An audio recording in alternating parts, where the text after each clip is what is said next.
Quero começar falando daquilo que nos unifica, que é a defesa de boas condições de trabalho e de remuneração para todo mundo. Esse é o primeiro ponto. Ninguém aqui acha que nós deveríamos nivelar a régua para baixo. Se o cara recebe tanto, então tem que baixar de todo mundo. Não. Nós defendemos um trabalho digno, bem remunerado, para todos e todas que dedicam sua vida, sua energia ao trabalho. Certo? Agora, nós sabemos que fazer gestão pública é fazer escolhas. E fazer escolhas significa elencar prioridades. Não dizem por aí, né, que o cobertor é curto, que o orçamento é um só. Não existe esse discurso todo aí, né? Se o orçamento é finito, a decisão para aquilo que vai ser contemplado com esse orçamento tem que ser tomada com muita sabedoria e cuidado. De onde vem esse dinheiro sagrado, que é o orçamento público?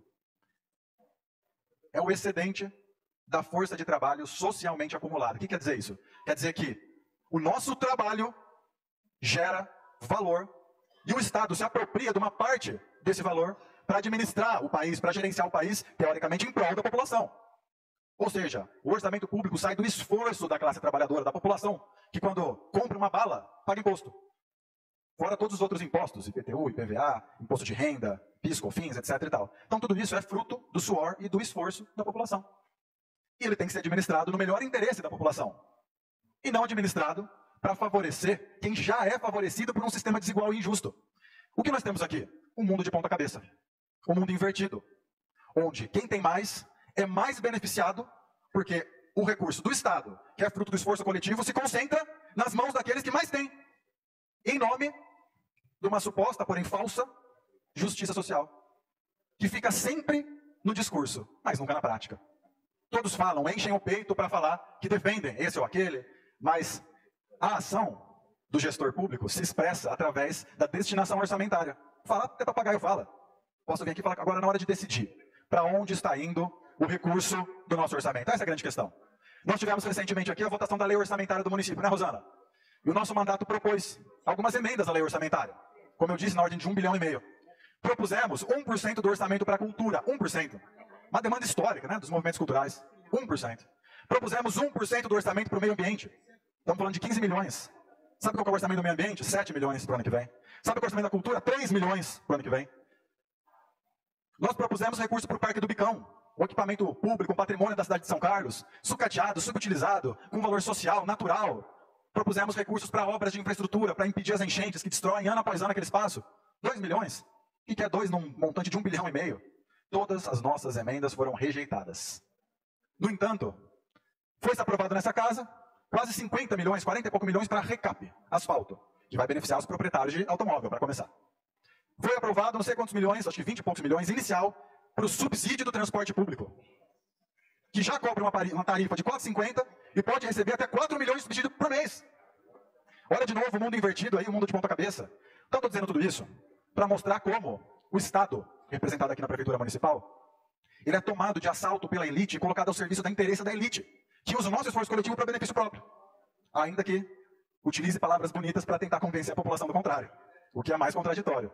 E aqui, senhoras e senhores, nós estamos falando sobre um aumento salarial.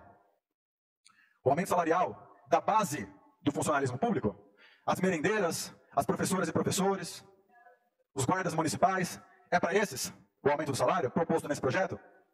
Não é. Nós estamos falando de aumentar o salário do alto escalão do Poder Executivo. Prefeito, vice-prefeito e secretários municipais. E mais perverso do que isso, esse debate está sendo atrelado ao aumento de salário de uma categoria de trabalhadores autônomos, que são os... Não é isso que nós acabamos de conversar? Que são os médicos e profissionais da saúde, que hoje são vitimados pelo teto remuneratório. Eu peguei aqui a Constituição Federal, ela deixa explícito, patente, é muito papel aqui artigo 37 da Constituição Federal. Subsídio, isso por analogia funciona, né? Estabelecido a nível federal pelos ministros do Supremo Tribunal Federal, município, servidores do Estado, governador, servidores do município, prefeito. Então existe uma regra constitucional prevista, de fato, que impede qualquer pessoa, qualquer funcionário público, a receber valores acima do teto remuneratório, que hoje está fixado no valor de 24, quase 25 mil reais. 25 mil reais. O que se propõe aqui é um reajuste de 31% nesses salários. 31% no salário do prefeito, vice e secretários. Então o prefeito vai passar de 24.700 para 32 e tanto, e vice-secretários de 12 e tanto para 16 e tanto. Uma das justificativas é a recomposição inflacionária do IPCA. Os números não batem. Estou aqui com os dados do último período. IPCA 2021, 10%, 22, 5,7%, 2023, 4,4%. Total, 20%. 20,25%. Tem 10% a mais aí que não se sabe de onde saiu. O último aumento foi em 2020, né? Pelo que consta. Então nós temos um problema. Depois vai ter a oportunidade de todo mundo de falar aqui, os vereadores, pode ser? Aí vocês falam. Então, nós temos um problema de informação. Ou depois alguém vem aqui e recoloca outros números. Vou ser o primeiro a reconhecer se me provar. Mas até então, o que me parece é que os números não batem. E além disso, nós temos os problemas de mérito e de forma. Primeiro, para falar da forma, né? Um processo que chega na sexta-feira, às 2h30 da tarde, tem uma autorização da Comissão de Legislação 20 minutos depois, é posto em pauta 20 minutos depois, e vem para a votação da última sessão do ano, para dar tempo das pessoas esquecerem disso no ano que vem, e para inviabilizar a participação das pessoas. É uma lógica perversa contra a participação popular. Nós precisamos primeiro denunciar esse absurdo. A população tem que ser ouvida nessa casa.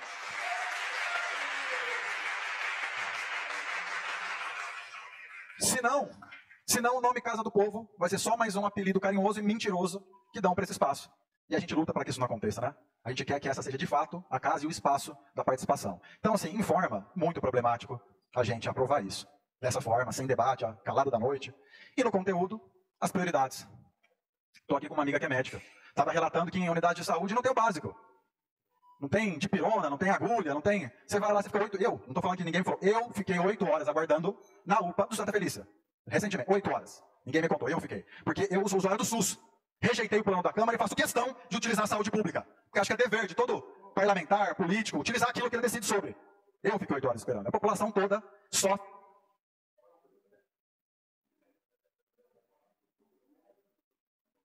Pode concluir, vereador. Só para concluir, senhor presidente, a população toda sofre no dia a dia. Quem usa a saúde pública, quem usa o transporte público, quem usa a educação pública sabe onde o sapato aperta.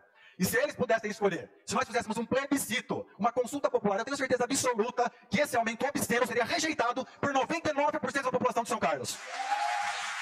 Eu tenho certeza. O salário do prefeito, se for aprovado, vai ser maior do que de 12 governadores de estado.